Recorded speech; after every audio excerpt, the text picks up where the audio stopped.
Përse ferma VIP dhe jo Big Brother? Që të kemi një sfidë me vetë, për të largu nga çdo gjë, për ta ndalë kohën edhe jo se kam një kundërshti në raport me Big Brother, po janë dy formate krejt të ndryshme. Elinara ishte njeriu më i afërt. Më pëlqen që njerëzit kanë pëlqyer një model çifti të tillë. Kur dola nga ferma, u niva shumë mirë kur më thanë jemi krenare për ty dhe më ke qenë gjëja më e bukur në të fermë. Sigurisht e thonë vajzat e mia dhe unë për të jam shumë i lumtur. Divorci nuk është një gjë e mirë, është gjëja më e keqe që mund të ndodhi një artisti, aq më shumë një artist, sepse familja është baza, është ekuilibri. Ajo të bën të transformon, sepse familja ka dashurinë. Natyrisht kur mbaron dashuria, mbetet respekti, siç ka ngel ne të dy. Korça është qyteti simbol i emigracionit në Amerikë. Suksesi i madh vjen nga sakrifica e madhe. Suksesi i vogël vjen nga një sakrificë e vogël. Erant, një rikthim i përkohshëm apo do të kemi për herë në Shqipëri? Me zemër me të gjitha jam gjithmonë këtu, se njësoj edhe ata shqiptarë që janë atje, janë njësoj, po një Shqipëri tjetër, si thosh, në një formë pak më ndryshe, që nuk e di akoma, jam në pritje të gjërave që dua të bëj, nëse do gjendem njerëz të dur, sigurisht që do vazhdoj këtu, po mendoj që bota është shumë më e vogël tani për ne shqiptarët, kështu që mund të jesh dhe këtu dhe atje dhe gjithandej. Përse ferma VIP dhe jo Big Brother? Që të kemi një sfidë me veten, për të largu nga çdo gjë, për ta ndalë kohën edhe jo se kam kundërshti në raport me Big Brother, po janë dy formate krejt të ndryshme, secila ka veçantinë e vet, kështu që për mua janë të pakrahasueshme. Erandi para dhe pas ferma VIP. Para fermës VIP ishte Erandi që po shkon punë. Erandi mbas fermës është shumë më i kompletuar, shumë më skeptik, shumë më i matur. Sepse sfida aty mren ka qenë më shumë me veten time, të mësoj veten time në rrethanat jashtëzakonshme, si thosh. Çfarë zbulove tek vetja? Atë pjesë që nuk e dija se mund të ekzistonte ke unë, durimin, vërtetësinë deri në një farë pike, interpretimin, ka një diferencë midis nesh, domethënë kur hypim në skenë zakonisht interpretojmë, dhe unë se kam shumë qef këtë pjesën e realitetit, po them aty përpiqem të jem sa më i sinqert, sa më i drejt për drejt, por ke ferma mësova me qenë dhe jashtë skene interpretues. Me cilët nga artistët e fermës ruan ende marrëdhënie të mira? Për artistët e fermës ruaj absolutisht konsiderat, sepse kanë qenë në një farë mënyre bashkëvuajtës, po themi. Po veçoj natyrisht Big Bastën, Elinarën, Big Mamën, natyrisht për karakteret e ndryshme që ato janë, dhe vetë nga si ves profesionali imi që kam shumë qef të eksploroj mbi karakteret, dhe ajo është vërtet një lojë karakteriale në fund të ditës. Sigurisht që për gjithë, Anduelin po ashtu. Por në veçanti, natyrisht, ajo që na ka bashku më shumë, pra që është mentaliteti, është sensibiliteti. Marrëdhënia juaj me Elinarën brenda në fermë dhe jashtë fermës? Për shkak të standardit të njëjtë që ne kemi në jetën tonë të përditshme, për shkak të mentalitetit, natyrisht kemi diferenca shumë të vogla, por në atë botë, aty, me ato karaktere që ishin, me ato personazhe, natyrisht që Elinara ishte njeriu më i afërt për mendime, për gjithçka, po themi, që mund të ndajnë dy njerëz që nga e panjohura bëhen miq shumë të mirë.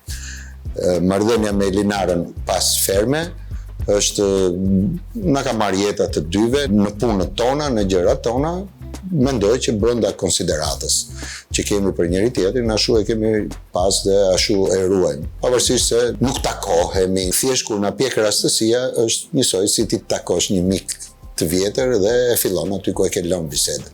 Do të kemi në të ardhmen një dashuri mes jush? Është një term pak a shumë abuzues, shfrytëzues. Se dashuria nuk është një gjë që aq më tepër për ne, për moshën tonë, nuk është një gjë është kështu, e kupton ti, doli dhe hajde të dashurojmë. Dashuria është një term shumë i madh që nuk mendoj që i përket kësaj marrëdhënieje.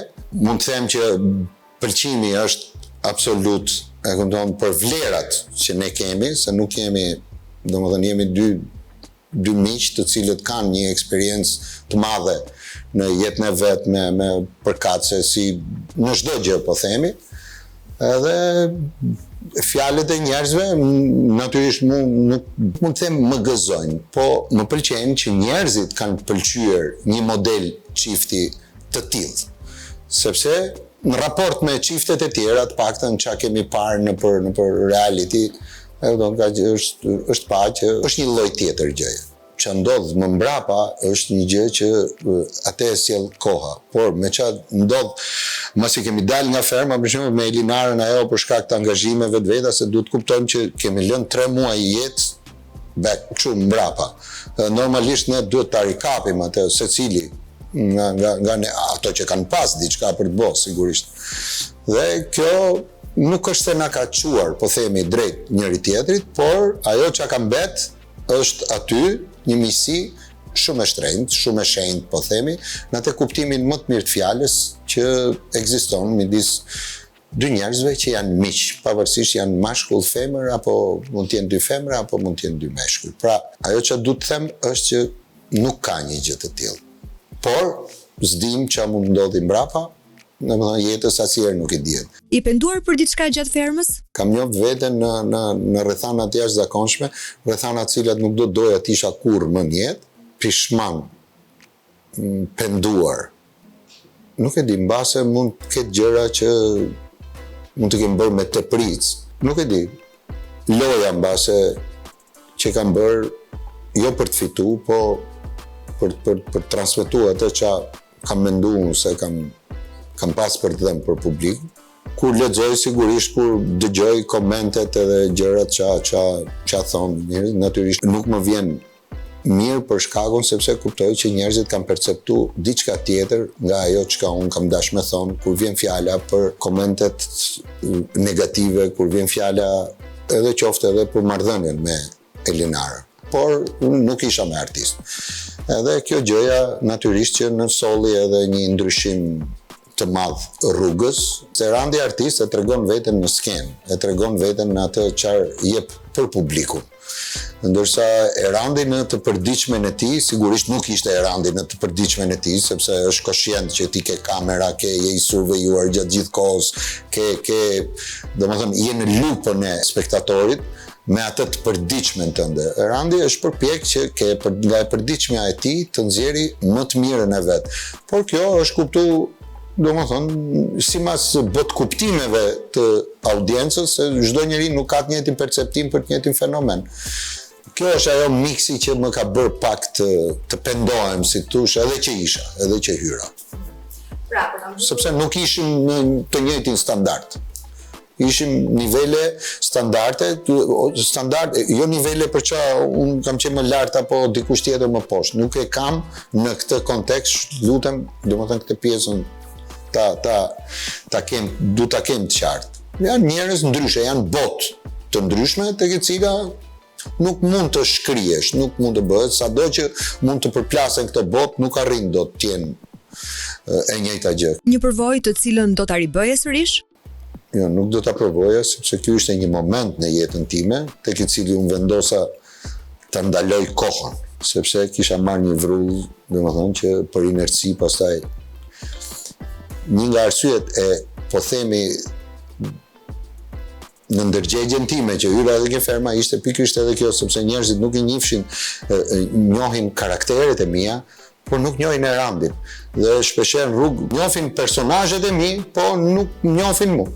Si e pritën vajzat futjen tënde në fermë? Vajzat e mia janë rritur me ne në skena, në produksione, dhe e pritën si një gjë normale që kjo është punë.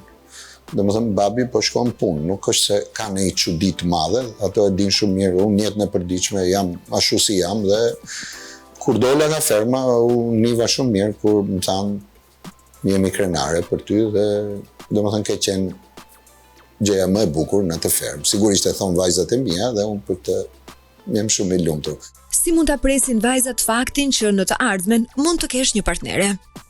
Respektojnë natyrisht çdo lloj vendimi që sepse kështu e kemi ndërtu jetën, domethënë për vendimet e tyre unë kam lënë që ato të zgjedhin vetë dhe të paktën këtë lloj kulture kemi arritë të dy bashkë me Rinën t'ja imponojmë, domethënë që ta kuptojnë që vendimet që janë për ato natyrisht do t'i marrin vetë me konsultimin ton, por dhe për vendimet tona natyrisht ne duhet t'i marrim vetë dhe ato nuk bëjnë pra pavarësisht se ne jemi ndarë, për vajzat ne jemi njësoj të njëjtit prindër dhe kështu që nuk ka qa mund vi më mbrapa që unë mund të ndryshoj si tush statusin tim edhe të gjej absolutisht një njeri, patjetër që konsultohesh me to? Absolutisht po edhe është natyrshme, ato janë të pjekura mjaftueshëm për me ato duan lumturinë time, kjo është e rëndësishme. Si ndikon divorci tek një njeri dhe tek një artist? Ne shesim ndjenja. Dhe kur këtë ndjenja i shet, ti nuk arrin dot pastaj, jo nuk arrin, por partneri që ti mund të kesh, nuk e kupton dot që kjo ishte për lojë, siç ishte në rastin e Fermës, apo ishte vërtet sepse ti e ndjen. Dhe kur je aktor i mirë pastaj, aty është edhe më keq gjëja, sepse ngaherë dhe njerëzit që e dinë që ti e ke lojë, e kupton dhe janë koshient për atë që ti po bën aty brenda, e ngatrojnë me të vërtetën. Dhe kjo është realisht një problem. Natyrisht divorci nuk është një gjë e mirë, është gjëja më e keqe që mund të ndodhi një artisti aq më shumë, një artist sepse familja është baza, është ekuilibri. Dhe kur një artist, një nga arsyet që unë kam ecë përpara dhe kam qenë një suksesshëm në karrierën time, ka qenë sepse e kam pas ekuilibrin e shëndetshëm. Pra kam pas atë bazën që është familja. Pra ti nuk mendon më për atë gjë, sepse e ke edhe atë kënaqësi që ke në jetën në punë, ke me kë e ndan. Edhe atë trishtim që ti merr, atë zhgënjim që merr në punë, ke prapë me kë e ndan. Diferenca është që ti nuk ke më një njeri që të pret në shtëpi, edhe një njeri që të përcjelli në mëngjes. Ajo të bën të transformon, sepse familja ka dashuri brenda. Natyrisht kur mbaron dashuria, mbetet respekti, siç ka ngjelke ne të dy, të cilët jemi në komunikim të vazhdueshëm, sepse kemi dy fëmijë që janë e përbashkëta jonë, e cila nuk tjetërsohet, nuk ndahet dot. Por me pak mirë kuptim, po themi, dhe me dëshirën e mirë për të qenë gjithmonë prindër të mirë, të cilët nuk i cënon ajo pjesa e ndarjes ose inatet personale ose gjëra të cilat ne unë dhe Rina nuk i kemi. Me çfarë po merresh aktualisht? Bashkë me producentët e mi dhe me menaxherën time, sigurisht për të krijuar struktura, po themi, që ti ofrojmë shqiptarëve të diasporës një lloj argëtimi, po themi ndryshe, një lloj mënyre të ndryshme nga ajo tradicionalja që është në gjithë diasporën, në ato mbledhjet e veta. Kjo nga ka kemi themelu teatrin e diasporës, i cili nga ka rezultu shumë i suksesshëm, përsa i takon thithjes së spektatorit, pra të shqiptaro-amerikanëve, edhe formati me cilin kemi punu ka qenë dy gjuhësh, pra shqip dhe anglisht, e cila e ka bërë akoma më të prekshëm edhe për kombësi të tjera, jo vetëm për ne shqiptarët. Temat të cilat ne zgjedhim i takojnë pikërisht, përfaqësojnë shumë mirë shqiptarët e Amerikës, dhe planet janë të vazhdojmë turet me teatrin e diasporës. Përse keni zgjedhur Korçën? Sepse Korça është qyteti simbol i emigracionit në Amerikë. Mendoj që i takon ky lloj shpërblimi. Burr dhe grua mishesua me Mariza Ekonomin.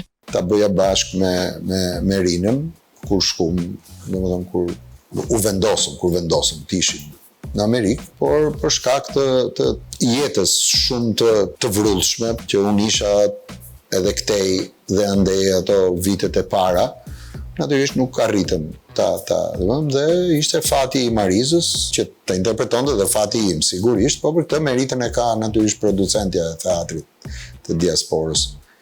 Elisabeta Gaçe, që gjej rastin dua ta falenderoj me shpirt, sepse ka bërë të mundur gjëra të jashtëzakonshme të cilat nuk janë bërë më parë në Boston, po themi edhe në Amerikë. The Spark është filmi i cili vjen në fillim të shtatorit në Shqipëri. Po, është është një amanet, po themi, për filmin The Spark, është filmi i parë independent shqiptaro-amerikan. The Spark, që është historia e një po themi, heroi të heshtur, i cili merr statusin e një dëshmitari të mbrojtur dhe shkon në Amerikë nga një njeri i madh që ishte në Shqipëri, pra një njeri arrir i kompletuar, dhe shkon në Amerikë dhe atje përballet pastaj me sfida me pesha të cilët i ka lënë nga Shqipëria, nuk du ta zbuloj më shumë.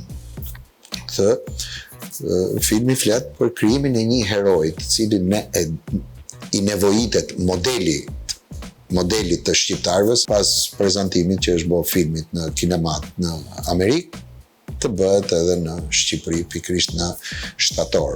Edhe për një detyrim dhe një amanet madh që kam, pikërisht nga partneri im i kompanisë, i cili ka ndruar jetë, i cili e kishte merak pikërisht premierën në Shqipëri. Fokusi yt? Unë jam i fokusuar në përgjithësi ke mënyrat e përcjellja e artit, e kulturës, e traditës tonë në diasporë. Është një Shqipëri tjetër. Janë ca shpirtra të tjerë që kanë për me pa teatr, për me pa film, për me u azhërnu me një jetë kulturore në atë kohën e lirë, për me ja majt gjallë atë shpirtin shqiptar, ato të mirat që kemi ne, pra në promovimin e vlerave tona si njerëz. Çfarë të mësoj Amerika? Që duhet të këmbgulësh për gjën tënde, duhet luftuar shumë. Suksesi madh vjen nga sakrifica e madhe. Suksesi i vogël vjen nga një sakrificë e vogël. Kinemaja e hapur vazhdon në qytetet e vogla në vendin ton. Si ishte kjo eksperiencë? Në Shqipëri për mua, që nuk e kisha menduar, pikërisht me filmin Love, Lies and Newspapers, që është gënjeshtra, gazeta dhe dashuri. Dhe ishte një surprizë që nuk e kisha menduar, por producenti Open Cinema, pra i këtij projekti, që është një projekt që unë e vlerësoj shumë për nga guximi, po themi, sepse është një kinema që shëtit në të gjitha qytetet që s'kan kinema, dhe unë mendoj që kjo është ajo gjëja që i përgjigjet, po themi, asaj nevoje që kanë njerëzit në vetvete, por nuk e din. Pra ata shijojnë kinema, sepse kinemaja nuk është thjesht shef një film dhe mirupafshim, se gjithkush mund ta shohë në telefon, në Netflix, në gjithë platformat. Problemi është që ajo që ai bashkon njerëzit dhe i sjell në mënyrë publike bashk. I bën bashk dhe nuk ka kënaqësi dhe gëzim më të madh se sa ta shoh këtë film i cili është një romancë komike që ka një impakt të tillë ke çdo lloj strese. Dhe kjo ka qenë për mua një wow shumë e madhe, dhe po mendoj seriozisht që mbasi të mbaroj Open Cinema në qytetet pra që s'kan kinema, pse jo të shkoj dhe me premierën e këtij filmi në kinemat në formën zyrtare, pra por kjo varet gjithmonë nga janë shumë elementë që ndikojnë, po kjo është një e papritur për mua, për shembull, që nuk dita si ta trajtoj në momentin që mu propozu që të sillja një film timin në kinema, dhe është një film që se ka parë njeri, por është i ndërthurur me artist, po themi me këngëtar, pra ka spektakël brenda, dhe në fund të spektaklit shihet një film dhe nuk ka kënaqësi më të madhe se sa për një krijues të shohë njerëzit e një qytetit në qendër të qytetit që janë të ulur dhe shohin një film tëndin dhe reagojnë të gjithë në unison në momentet që filmi ka të veçanta. Faleminderit juve dhe komplimenta gjithë stafit të Bordos.